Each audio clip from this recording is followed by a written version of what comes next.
Welcome back. Reports coming in from the presidency says that the president, who was earlier scheduled to visit Lagos State, will no longer be coming, but will be represented by the vice president, Professor Yemi Osinbajo. The presidency says that President Muhammadu Buhari is faced with scheduling difficulties. The president is reported to need more time for Lagos and Edo states, which had earlier been stepped down. As a result of this, the visit has been scaled down, and President Buhari is being represented by His Excellency the Vice President, who will be in Lagos to commission a few projects.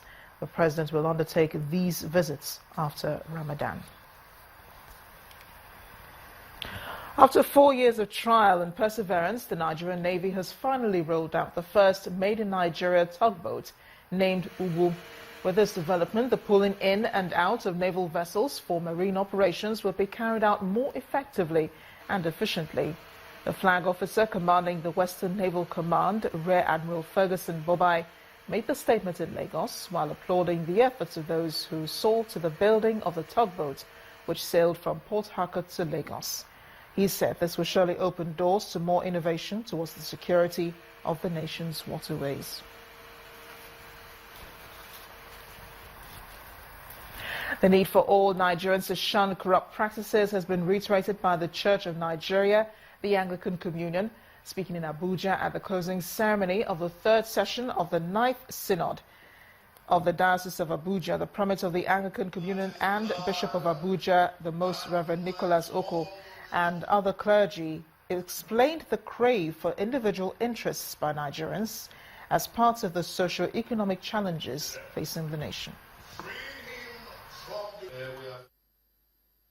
Our emphasis on money and what money can buy has devalued our moral life, has devalued our life in the different areas of life, and what's more in politics. Life should not be based on material prosperity, because material prosperity is fraught with so many dangers, and there are so many people who may be going about materially rich, but actually in terms of values before human beings and God, they are very poor, they are wretched, they are blind, they are miserable.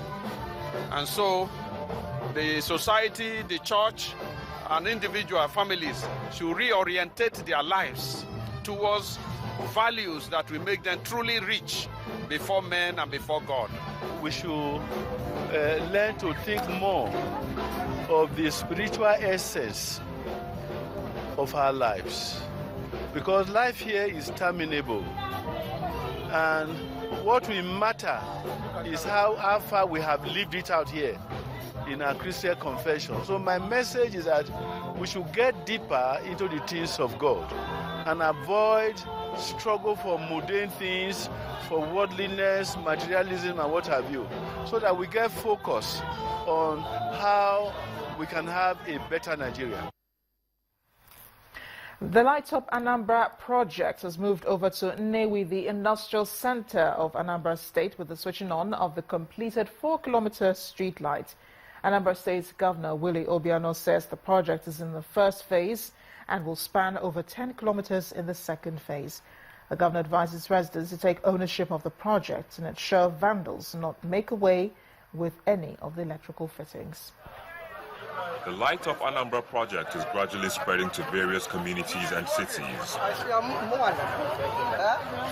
Governor Willie Obiano arrives at the area with the former governor of Anambra State, Virgie Etiaba, and sons and daughters of the community. The 4-kilometer stretch street lights that will serve the people from Igwe Orizu Road to Nko Nnewi is switched on.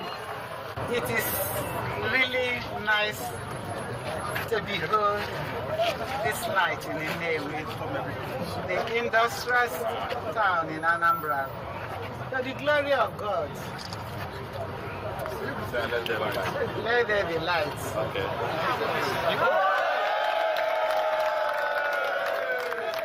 The governor enkindles more hope as he announces the commencement of the second phase. Just last week, again, I switched on the second light on the flyover, the Amobia one.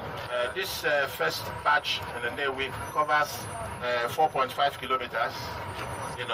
This is the first phase. The second phase will cover over 10 kilometers. Ultimately, we are going to let Navy people have a feel that a new kid is on the block.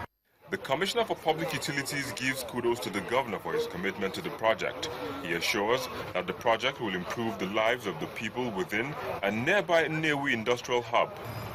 The Anambra Light Up project, aside providing street lights in all major streets and roads in the state, especially at all junctions, squares, markets, playgrounds and places with viable businesses and recreational ventures, will add aesthetics to the state and enhance security of lives and property.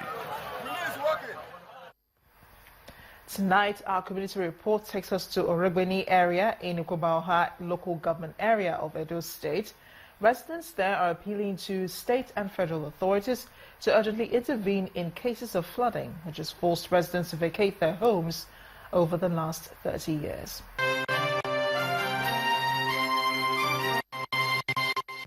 This is Oregbeni quarters in Ikwoba local government area of Edo State. This stretch of road from behind Western Boys High School through Iogwe and Odion streets has been ravaged by flood since 1979. Many of the residents here have abandoned their buildings. This story building belonging to Mr. Guavoin is still standing because of the wall built to keep some water out. A child was killed when the wall fell.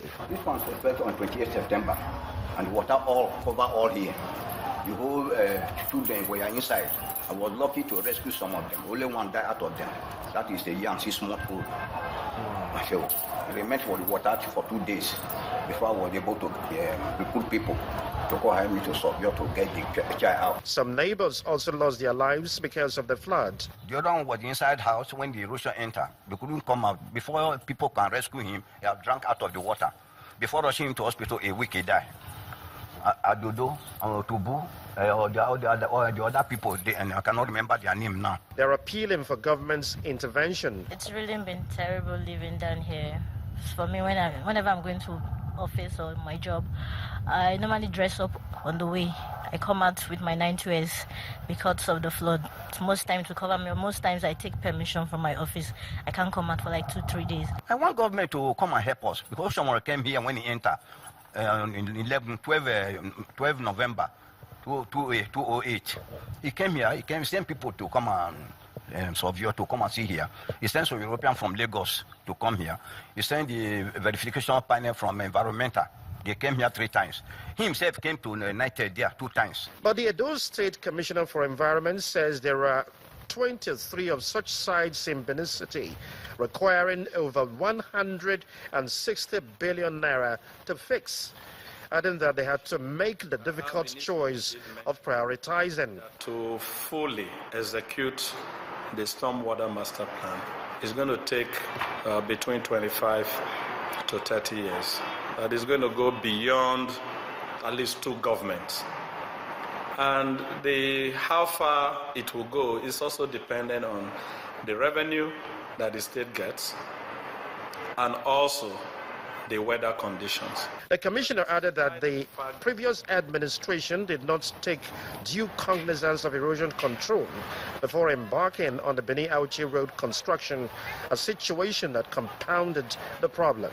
We wrote to all agencies, federal and state, inclusive of local government, to say that we have a stormwater master plan in place for Benin City, and that should they need to put any contract in place, we require that they consult with us so that they know where the closest primary drain is and know how to effectively discharge their waters. That offer is still there because that's what will solve the problem. Some agencies comply, some don't. The people of Oregbeni area will have to look in the direction of the federal government at the resumption of the Auchi-Benin Road construction or the next administration in the state.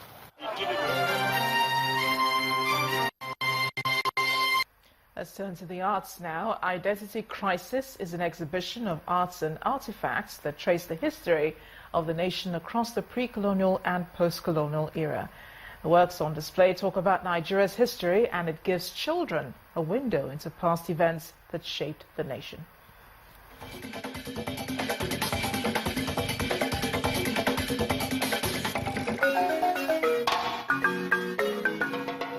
Something different is happening here. A rare sight for many art enthusiasts, as the beauty of architecture is seen in redefining African design, which is bringing a breath of fresh air to the white space, with pictures and prototypes that capture the creative designs used in building and how they impact the environment. We're also very passionate about working in public space, the relationship between art and architecture. So those are the two things that really inspire our work. We work with a lot of artists and artisans, and a lot of our work, as you can see, is sort of has a very intense sense of artistic integration, and design can really change, our environment and change how people see their world, especially a city like Lagos. We are very particular about using materials that were local. So, for example, we have a wooden pergola, and we use cane to create the shading devices. On the columns, we use what is normally used for rams during Ramadan, the ram rope, to wrap all the columns. And then we use a lot of wood, so it's very appropriate for the environment, but also they're materials that are very easy to source locally and also very reasonable in price. The unifying factor for this trio is their passion for good design, which they believe plays a big role in shaping the future. We're very particular about contemporary African modernism, which really is about making sure that we are very conscious of problem solving in terms of design, but also aware of using materials that are available locally and making sure that our designs are appropriate for the environment. I draw inspiration from different places. It all depends on the particular project, the particular function, and it's just more of a desire to create something that's different, create something that's fresh, create something that people will be proud of, not just us, the architects, but the clients as well, and also the general public, because architecture has a way of improving whichever environment it's developed in, and people like to identify with good buildings. So that's sort of what drives us really. But why did it take so long to find like minds that will exhibit, so people can know what's going on in the architectural space? And why now? For us, it was an opportunity to just look at an alternative way of designing a block of flats. So the images behind show our sort of design language. It shows our thought process, our investigation, and development of the ideas which got to the images that you can see behind me. The exhibition features a selection of built and design works from 3 architects.